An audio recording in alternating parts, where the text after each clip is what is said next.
Welcome to the Lekbest channel. It's Andre with you, and I'm glad to present you our new original story. It was a rather strange wedding from the category of misalliances. That is, as they say in modern society, an unequal marriage.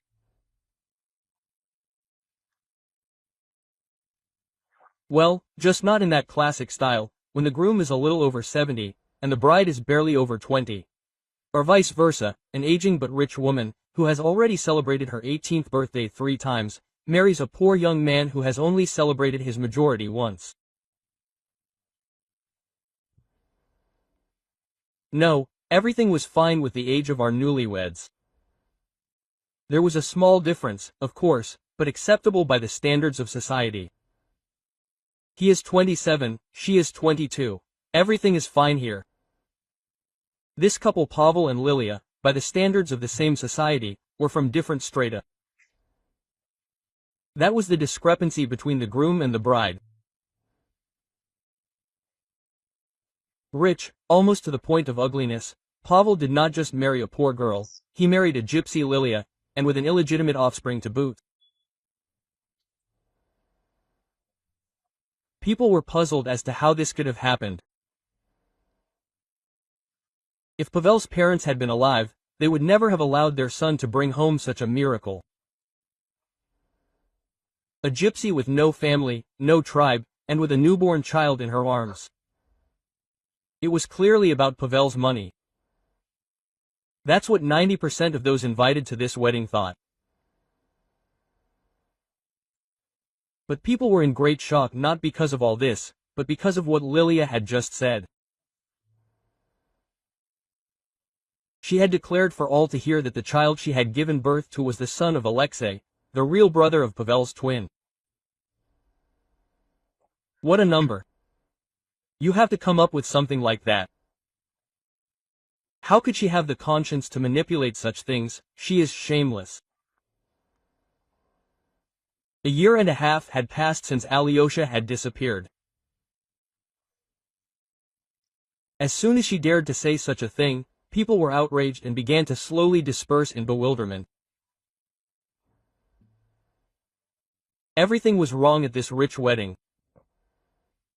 Everything was somehow abnormal and inhuman. Everyone was whispering as they left for home.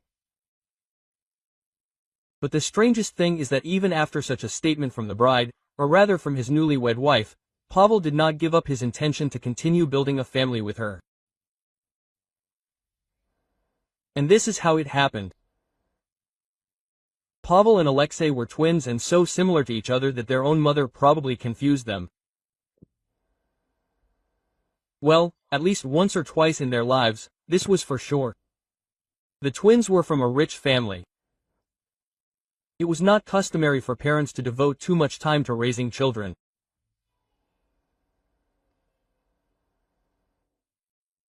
All these concerns were entrusted to a nanny and a governess in the best noble traditions. The mother was busy with her own affairs in charitable foundations, organized exhibitions of unknown young artists in her art gallery. The father was constantly engaged in business. A standard rich family with rich habits. So it was not particularly surprising that Pavel and Alexei called their nanny, Mom, until they were almost 3 years old. This did not bother their mother at all. On the contrary, it even amused them sometimes, but only for a while. Then this condescension grew into some kind of hostility, if not hatred. There was not a day when their mother did not threaten to fire the nanny, but she always remained in her place. Nanny Marusia, she was the one who was really close to the boys and who never confused them. No matter how the rascals dressed up, no matter how they tried to make fun of her, Marusia always knew which of them was Alexei and which was Pavel. Marusia, a simple village girl, appeared in the house of the twins' parents long before they were born. At first she was a cleaner, then a maid, and with the appearance of the boys, she volunteered to look after them. So she became their nanny for many years. And even when the boys became adults, Marussia was always with them. The mistress of the house was about to fire Marussia many times, but Marussia had some secret, the keeper of which was she. A secret that always allowed her to stay at her workplace next to the boys. And after the accident that took the lives of the mother and father of the twins, the nanny took the most important place in their lives. And now no one threatened to fire her at the first opportunity. The parents crashed on the road in the rain. The driver who was driving the car was to blame, he lost control. However, this did not make it any easier for anyone. All three died. Of course, the boys mourned their father the most. Not that they were close to him. Rather, this was due to Marussia's upbringing. She believed that the father was the head of the family, an indisputable authority, and she raised the boys in the same spirit. Marussia said nothing about their mother. But she literally forced her to revere and idolize her father. According to her, there was no kinder, purer or better person in the world. Sometimes it seemed that if their father had ordered Marussia to jump off a cliff, she would have done it immediately, without even wondering why he needed it. Marussia maintained neutrality with the boy's mother. She never said a single bad word about her, but she never said a good word either. Well, Mom, so what? It's great that she's out there somewhere. Mom and Mom. Nothing special. Any woman can become a mother. What's heroic about that? Marussia didn't express her thoughts out loud. She behaved in such a way that you could be sure. That's exactly what she thought. There were days when she and the boy's mother didn't exchange a word. Another mistress of the house would have been indignant, would have demanded an explanation as to why some servant was suddenly allowing herself to be so arrogant. Any other housewife, even if she couldn't fire such a nanny, would have demanded that her husband influence her or somehow act on her. But not the mother of twins. She simply didn't seem to notice Marussia. Sometimes, when she crossed some boundaries, the housewife would remind Marussia that she could end up on the street. Marussia, in turn, would remind the housewife that in that case she would reveal some secret that she had been keeping for many years. And the women would peacefully part ways, like a ship at sea, continuing to ignore each other for some time. Yes, such a relationship resembled blackmail. Yes, what did it resemble? It was blackmail. But it wasn't entirely clear who was blackmailing whom. The housewife the nanny or the nanny Marussia the housewife. Rather, it was a mutual squabble that always took place behind closed doors. And none of the household members suspected this quiet confrontation. The cold relationship was a cold war. Of course, the boys were not aware of the silent confrontation between the two women. They loved the ointment, much like we love the Mona Lisa, Leonardo da Vinci. We see it rarely, but we know that it is somewhere there, in Louvre, and everything is fine with it. That is how Pavel and Alyosha loved their mother, who was somewhere there in an art gallery, at an exhibition or at a charity reception. It did not matter where. They knew that she was there. She would come late in the evening, take a bath and go to bed without dinner. She had to watch her figure. Anya was another matter. She was so soft, warm, her own, homely. She was always there, always caressing, hugging, pitying, wiping away tears, smearing a scraped knee with iodine, blowing on it and kissing your forehead. Moreover, it didn't matter at all whether the boy was 2, 12 or 20 years old. The nanny was always the person who would listen, understand, tell what to do and, if necessary, forgive at the same time. When their parents passed away, Pavel and Alexei cried on the nanny's chest and fell asleep in her room in her arms. In their sleep, they didn't see how the nanny was sitting with them in an embrace and for some reason wasn't sad at all, but rather smiling blissfully. The boys practically considered her their mother. Now, for sure, no one would ever kick her out of this house. A blissful, calm old age was guaranteed for her. Now there was no need to remember the secret she had kept for many years. No one suspected that the death of their parents was not the only grief that had decided to visit this family. Literally 3 years after the death of their parents, when the boys had not yet fully recovered from this blow, Alyosha went missing.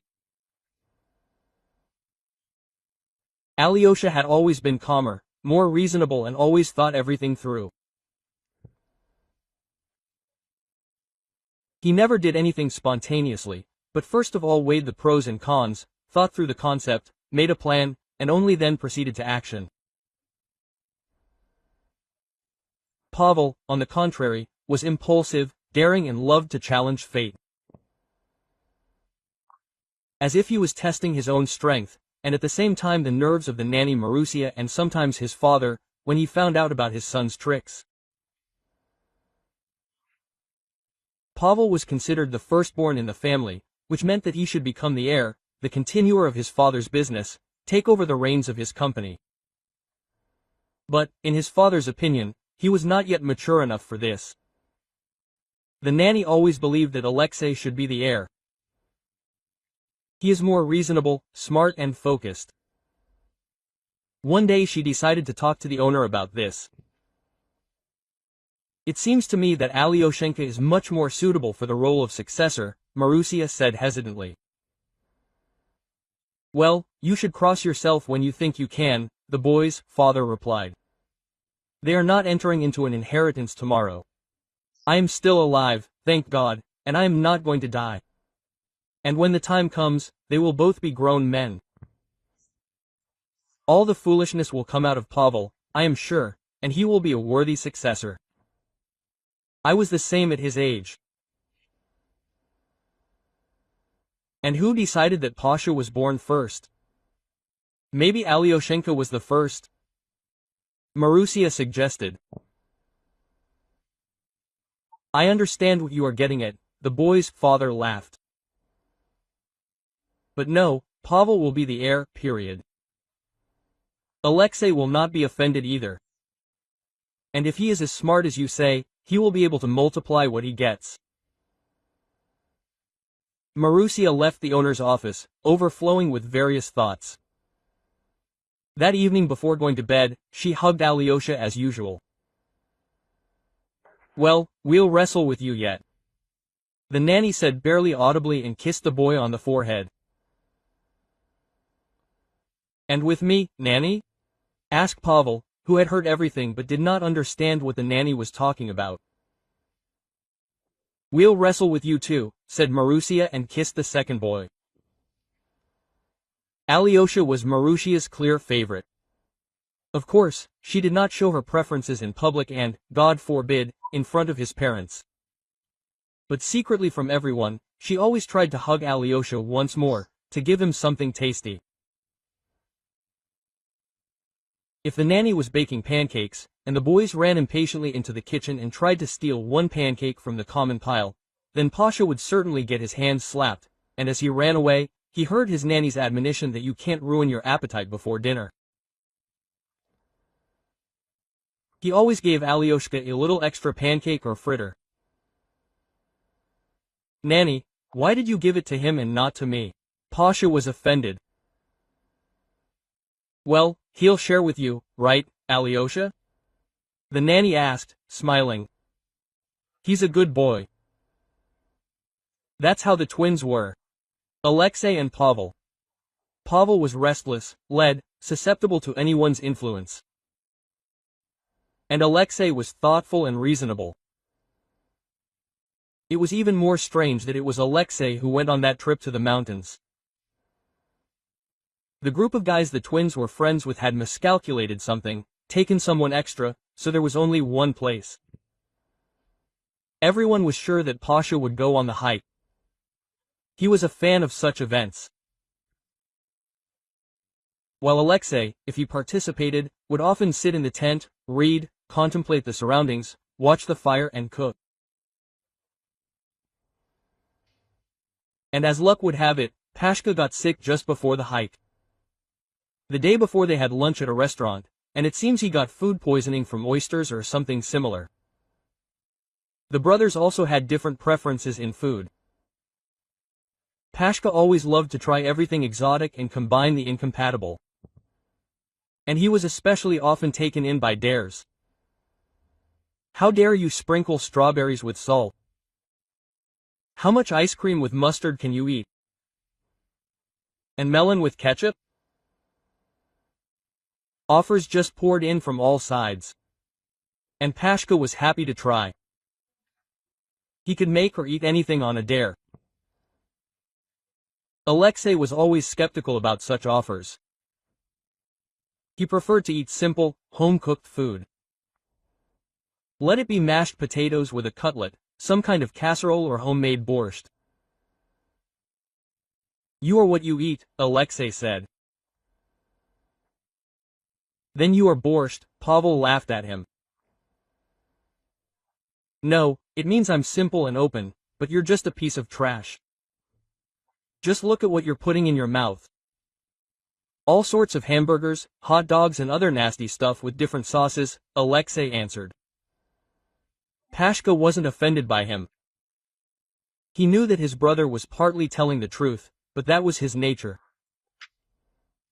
Besides, who else but his own brother would tell him the truth without risking getting a tip? Well, maybe Stas. Stanislav was Pavel's best friend, after Alexei, of course. Besides, Alyoshka didn't like Stas, because it was Stas who most often egged Pavel on and dared him. So Alyoshka didn't interfere in their friendship with his brother, but he wasn't going to take part in their adventures either. In short, Pashka was suffering from stomach pains hugging his white friend, and the trip was cancelled. The guys were upset, and then their friend Alexei volunteered to go. Well, basically, someone he should watch the fire, the boys thought, and took Alexei. When the nanny found out about the trip, she turned pale. By hook or by crook, she tried to dissuade Alexei from this event. Even then, she shouted out loud that she had a bad feeling. In principle, there was nothing complicated about the trip. The plan was to climb as high as possible along the bed of a mountain river and go down it in kayaks. The route was not difficult. Alexei had already been on such trips. True, he and Pavel had a two-seater kayak. The boys later told in bewilderment that they never understood what had happened. Maybe Alexei was not used to a one-seater kayak? Maybe in their pair with Pavel, all the responsibility lay with the older brother? Anything, maybe. However, he was quickly carried away by the current, and he disappeared. The boys thought that Alexei would get caught somewhere and simply will be waiting for them. But he was not at the meeting place and further downstream either. Rescuers searched for several days, but the body was never found. Mountain rivers are cold and dangerous. There are many stones there. Alexei was not found and was declared missing. It was sad, of course, very sad. Pavel could not find a place for himself. Marusia sobbed for several days without stopping. It seemed that she would go crazy from such suffering. Boy, Marusia read. My poor boy. It is impossible to grieve so much over a stranger, thought Pavel. He even began to worry about Marusia's mental health. Then, for the first time in his life, the idea occurred to him to ask her about her family. After all, she had been with them constantly, for more than 20 years now. Inseparably. But did she have her own children? Pavel decided to ask Marusia about her life. She told him that she had once been careless enough to fall in love with a married man. The story ended badly, and she never loved anyone else. And the children? Quote, asked the restless Pavel. The nanny thought for a moment, briefly brushed away a tear and said that she had a child. But he died. Since then, he and his brother were her children. But as soon as Alyoshenka disappeared, she suddenly seemed to have lost her child for the second time. It's my fault. I'm guilty of everything, the nanny often read when she was alone. Pavel even thought about showing her to a doctor, she was so upset about Alexei. Pavel no longer pestered the nanny and did not ask questions. After all, it was hard for him too after the loss of his brother. Working at his father's company required a lot of sitting. Pavel took the helm and took over the reins of government after the death of his parents, according to his father's will. No one even assumed that he had a will written. But, apparently, rich people think about such things well in advance. The only thing that could distract Pavel from the tragic events in the family, or rather even who, was his childhood friend Stas. In his work at the company, as his father had predicted, Pavel was serious, responsible and collected. His position and job title obliged him. But in everyday life, Pavel was reckless and sometimes even cruel. He would get excited at the drop of a hat, commit various stupidities, and was often the hero of various reports and police bulletins. And Stas, like the gray eminence, was always behind his pranks. And Pavel, especially on a dare, seemed ready to get the moon from the sky. You need to get married, Marusia once said after another adventure of her friends. Who is this for us? Pavel asked warily. He thought that the nanny was again referring to him and his brother. She often spoke of him as if Alexei had never disappeared. To you and your friend Stas. Maybe then you will listen to him less and be led by his provocations, the nanny said. Who should I marry? There isn't a single suitable girl. A normal one, with family values in her head, otherwise when you look at them, all you see are their clothes and vacations, answered Stas, who was present during the conversation. And I believe that you can create a strong family with any girl. It doesn't matter at all what desires and aspirations she has in her head. What's important is that you yourself can convey them to her. If she hears you, then everything will be fine. Yes, it won't be easy, of course, but if you try, then you can achieve a certain result, said Pavel. I couldn't imagine that you had such thoughts in your head. Stas was surprised and immediately decided to egg his friend on out of habit. So you're saying that you can just marry any girl, even a stranger, and create a strong family with her? I'm sure of it, answered Pavel with his characteristic enthusiasm. Weak, Stas responded. Yes, any, even the first one I meet, Pavel accepted the challenge. Then you are the first, and I will follow your example. If you succeed, Stanislav laughed. Oh, my God, what have I done? Marusia threw up her hands. And who pulled my tongue? Don't be afraid, Nanny, get ready for the wedding. You will be my godmother, Pasha said. And then mine, because my own mother will curse me if I marry the first one I meet, Stas laughed. For several days, the friends fooled around, choosing brides for themselves right on the street. Some girls laughed, others shied away from the two crazy guys. The next day after one of these foolishnesses, Pavel meets a girl right in front of his office in the city center. He had just gone out for a lunch break, already prepared a couple of jokes for a squabble with Stas, just on the topic of marriage, when he suddenly saw her. She stood like the Madonna with a child in her arms. A girl of almost no dark beauty, as if she had come from the canvases of Renaissance artists. Pavel did not understand painting very well and did not remember which canvas belonged to which artist. But for some reason Raphael came to mind. Just like in the artist's painting. The scarf that the girl had on her head was fluttering in the wind. Her legs were completely hidden by her long clothes, which were uncharacteristic for modern girls.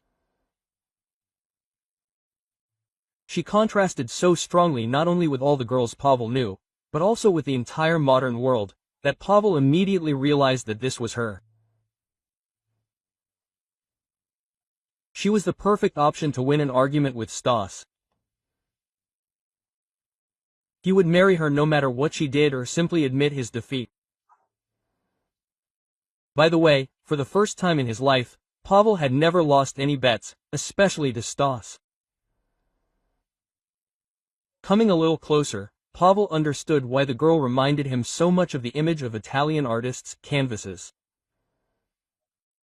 She was a gypsy, dark skin, brown, almost black eyes. Curly black hair, multicolored scarves and long skirts. Isn't she an Italian Madonna? And there's a baby in her arms. Quote, "Marry me," Pavel said right away and got down on one knee. The girl shied away from him as if he were a ghost. Quote, "What, excuse me, who are you?" she asked finally. "I'm Pavel. Don't be afraid, I won't offend you. I'm fabulously rich, if that's what you're interested in. I just really need to win a bet. Please marry me." Pavel was already down on both knees. "But I don't know you," the girl was embarrassed. "We'll have our whole lives ahead of us to get to know each other," Pavel said. "But life is so short," the girl noted philosophically. "Or maybe you're already married," Pavel suggested, looking at the child and getting up from his knees. "No, I'm not married, and you've stained your pants," the gypsy noted. "Well, that's great, that means you agree. Let's go to the Legislative Assembly quickly." Pavel hurried, as if today was the last opportunity in his life to submit an application to the Legislative Assembly. "But I didn't tell you yes," the girl noted. "Well then, as you wish," Pavel said and, turning around, headed for the office. "Wait, do you know what? I agree. Only I need to tell you something. All the stories later. First, the wedding." Pavel was happy. "But you don't even know my name." "I'm Lilia, and I'm Pavel." "Pavel," as Lilia said thoughtfully. She seemed to be trying to remember something. Pavel suddenly remembered how she shied away from him, as if she had seen a ghost. She probably recognized him from TV reports or from newspaper articles. And that's why she agreed. And yet he was right. It is quite possible to marry the first person you meet, but building a strong family with her is completely impossible. Such a young, beautiful girl cannot be willful. She will definitely listen to him, and everything will definitely work out for them. Pavel was not at all embarrassed by the girl's child. It was even better that way. There are so many childless girls these days, and here was a ready-made heir. "Pash, do you even know who this child is from?" asked the nanny Marusia. "No, should you?" What difference does it make to me who his father is? I will adopt him after the wedding and will be a wonderful father. Don't you think so? Or do you doubt me? No, I don't doubt you. I doubt her, the nanny said. Don't worry, Marusia, I can handle it, and everything will work out for us, promised Pavel and hugged his nanny. Preparations for the wedding were moving quickly. Pavel did everything. Lilia, on the contrary, behaved somehow aloofly. It seemed that she was not at all interested in the wedding. Whatever will be, will be. She does not participate in discussions of the celebration and the subsequent life of the family. Friends begin to worry about Pavel. What kind of adventure has he gotten himself into yet? And Pavel tells them about the argument he had with Stas. Oh, with Stas. One of his friends exclaimed. Then everything is clear. Pavel explained to his friends as best he could that it was just a game. It's not that he doesn't take it seriously, on the contrary, he takes it very seriously. But if something goes wrong, he certainly won't jump off the bridge into the river. And Lilia, what about her? The friends asked. Yes, everything is fine, Pavel answered. She supports our experiment, and if anything happens, I'll make sure she doesn't do anything to herself. The friends came to the conclusion that Pavel, a complete adventurer, agreed to this. And if they really succeed, then they must have met each other at the right time and in the right place. So, is she as reckless as he is? There were a lot of rumors about the child. No one had seen him. Lilia was constantly holding him in her arms, wrapped in various rags. Pash, tell me, who was born to you? His friends asked. And who told you that it was me? Answered Pavel. Well, then why get married? Are you not marrying Lily for this reason? Many laughed. There were all sorts of rumors about the child, Lily. But Pavel didn't seem to be interested. This marriage was for him like one of the most interesting adventures in recent times. Pavel was much more interested in the furor this event would cause in society, how the media and the city community in general would react, what the elite would say. For everyone, it should have had the effect of an exploding bomb. An unequal marriage. A rich man and a beggar married a gypsy with a child. Pavel imagined such headlines in the newspapers. Yes, he was vain. He loved to be the center of attention. Pavel didn't even notice how Lilia began to change. Some self-confidence appeared in her. Several times she tried to talk to her fiancé about something, but Pavel brushed her off and did not pay any attention to these attempts. He was busy with the wedding. Everything is under control, there is nothing to worry about, Pavel told Lilia as soon as she tried to talk to him. But it concerns the child, Lilia insisted. Everything will be tip-top. I will adopt him, Pavel interrupted her. Our Bohemians will shudder when they find out that I adopted your gypsy child. Are you not even interested in who his father is? Lilia asked one day. Like who? Of course, me. What questions can there be? My lawyers are already busy with the adoption papers. Pavel interrupted Lilia again. She was never able to talk to him until that very day of the wedding came. Pavel and Lilia in a luxurious mansion, surrounded by guests. Everything looks like a fairy tale. Pavel tried his best. He hired the most expensive organizers and decorators in the city. Lilia in a beautiful dress. Pavel, as always confident and slightly smug. Everything is going smoothly, until it comes to the moment of vows. Pavel did not have enough time to learn his vows. He takes out a piece of paper and reads the words composed by the organizer. An oath about how he swears to love his wife and cherish her for the rest of his days. Pavel reads these words and understands that they do not reflect what he is thinking and feeling now. At that moment, he understands that he may have made one of the biggest mistakes in his life. He missed something, the most important thing that is necessary to build a strong family even with a stranger. The main thing is that there must be love between them. He suddenly stopped and looked at Lilia. No matter how beautiful she is, it seems that he does not love her.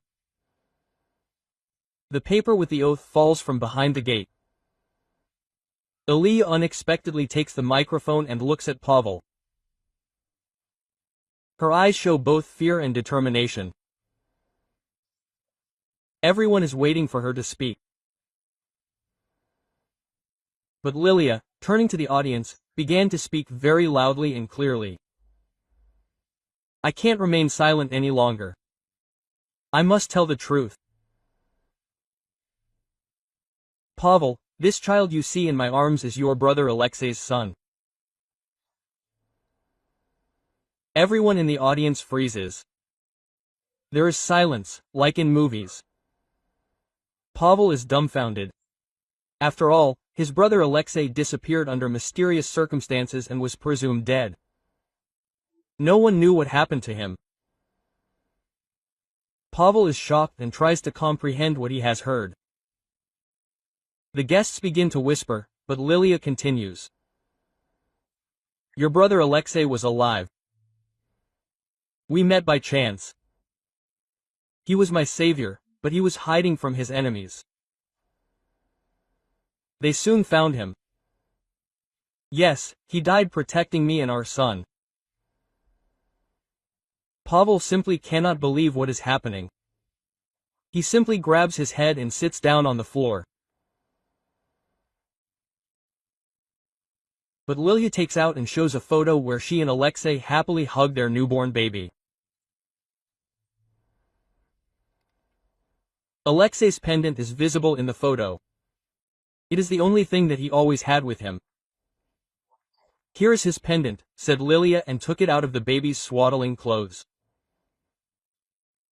At this time, the nanny Marusia, who was also present at the wedding and was sitting in the front row, saw the pendant, screamed and fainted.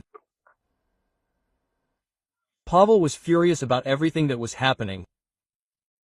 He could not even imagine that his quiet brother could have any enemies. And at the same time, Pavel was horrified that his brother did not turn to him, because he could certainly have saved him. He cannot believe that his brother left him in air and that this woman was hiding the truth all the time. The guests are in shock, and Lilia continues to speak into the microphone.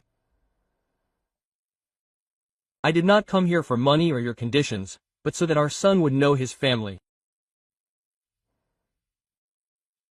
I was afraid that you would not believe me, but he is your blood. You had to know the truth. Pavel slowly approaches the baby.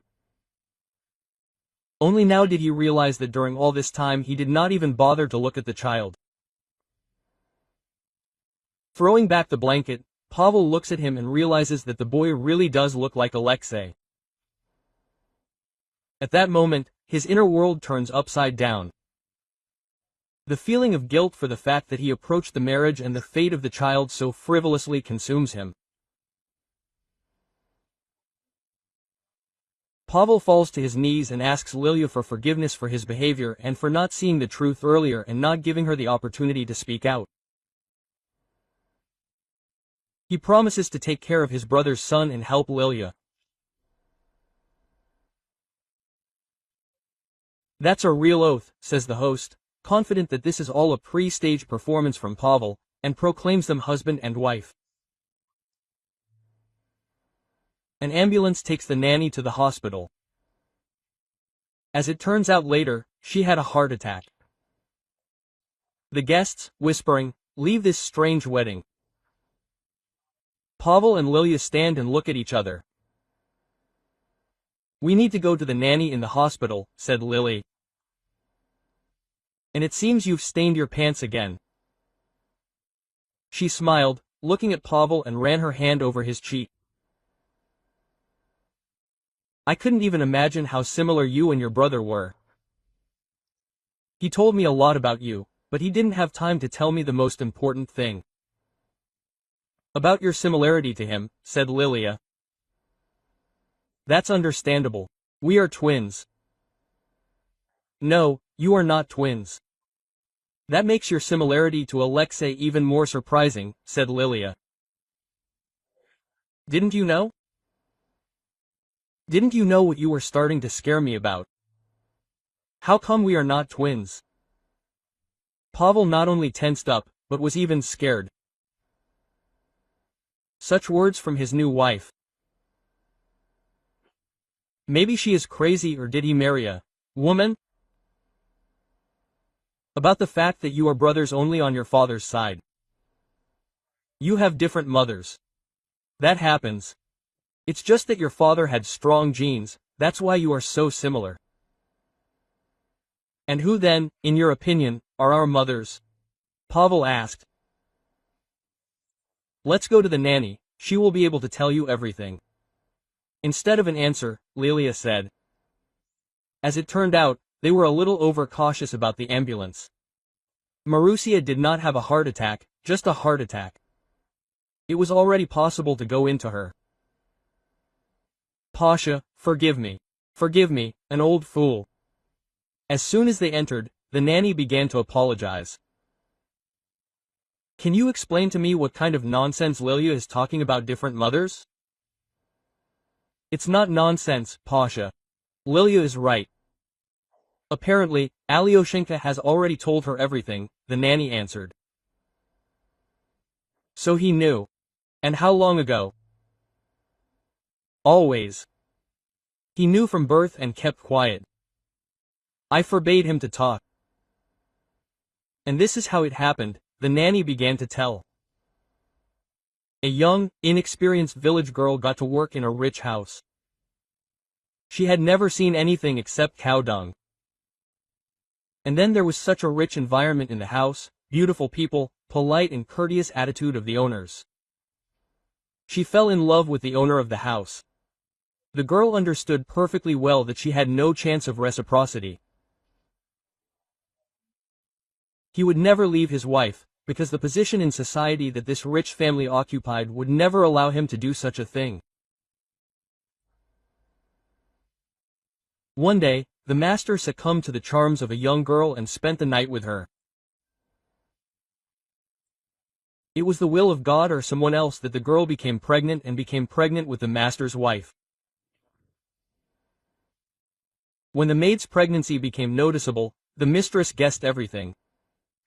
In such a society, it was not customary to create scandals and public scenes. The wife explained to the maid that her son or daughter would never occupy a proper position in their society. It so happened that the maid gave birth to her child literally 1 week before the mistress. She was still in the maternity hospital when the wife was brought there. The birth was very difficult. The doctors were afraid that the child would not survive. Then, in order to play it safe and not leave her husband without an heir, the wife offered the maid to take her child, naturally, for a large reward. The maid initially did not agree. She even wanted to blame the landlady, but she explained to her that in her village she would never be able to give her son the kind of life that a rich family would give. They would raise him as their own, give him an education and an inheritance. And what would she give him, except a barn full of manure? The maid thought about it and agreed. She signed a renunciation, and the rich family urgently adopted her boy. Anything can be done for money. But the maid set one condition. She would stay with her boy and be his nanny. She swore that she would never say who the child's biological mother was. This is where the strangest thing begins. From that moment on, the rich man's biological son began to recover. The boy survived, and now they had 2 sons. The landlady kept her word and left the girl as a nanny for the boys. From then on, they were considered twins. However, the father did not want to leave his wealth to an illegitimate child. It was then that he wrote a will in favor of his own son, whose name was Pavel. But the nanny could not keep her promise. One day, she told a boy named Alexei who his real mother was. She begged him to keep quiet, otherwise he could lose everything. And he kept quiet. He kept quiet for many years. This was the very secret that Marusia constantly threatened to reveal to the public as soon as the owner was once again going to fire her.